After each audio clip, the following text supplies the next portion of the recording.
طبعا هذا في الأزمنة القديمة، وبعض الناس كان على بئر زمزم يتوضأ ويشرب ويغتسل، وفجأة أحد الحجاج أقدم على فعل إبليس نفسه ما فكر فيه كذا، وأمام ذهول الجميع رفع الثوب وبال في زمزم هكذا. المهم أشبعوه ضربا وأخذوه إلى الوالي. الوالي سأله السؤال الطبيعي: ما الذي دفعك إلى هذا الفعل؟ قال: أردت أن يتحدث الناس عني. الرجل عنده عقدة نقص فيريد أن يعوضها بالشهرة. الرجل عنده فقر أخلاق، ما عنده شيء حميد يتميز به، ما عنده قيم، ما عنده قدرات، ما عنده مواهب حتى يتميز بها، فما عندوش مانع إلا أن يكون مشهور حتى بالأشياء التافهة. المهم أن يتردد اسمه على كل لسان ويدخل الشهرة ولو من مؤخرتها عادي، ما عنده مشكلة.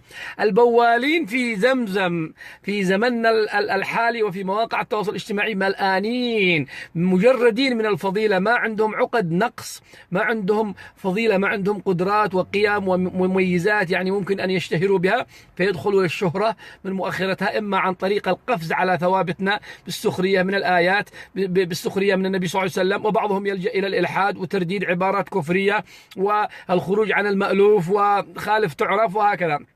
تعرفون أحدهم بالأمس قال في المملكة لسلمان: أنت أواه منيب غفور رحيم شديد العقاب. طبعا السلطات السعودية أدبته مشكورة، لكن هذا نوع من القفز على الثوابت، ونوع يعني يشبه عقلية الذي بال في زمزم. أيضا ذلك المزروعي الغبي الذي يقول: من كان نبيه محمد بن عبد الله أنا نبيي محمد بن زايد. شوفوا، هذا نوع من البوالين مثل الذي بال في زمزم، عندهم فقر في الأخلاق وفي القدرات وفي القيم، ما عندهم، يدخلوا للشهرة من مؤخرتها، ما عندهم شيء مشكلة. أيضا البوال الأكبر ضحي خلفان الذي يقول أن إسرائيل واليهود لا يشكلون خطر على المسلمين، الخطر من الإخوان المسلمين.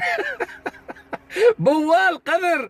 أيضا من يقول المفروض أن يمنع، أن يكتب في مدخل مكة ممنوع دخول غير المسلمين وممنوع دخول القطريين، في تكفير غير مباشر للقطريين والفجور في الخصومة. نحمد الله الذي عافانا مما ابتلى به كثيرا من خلقه.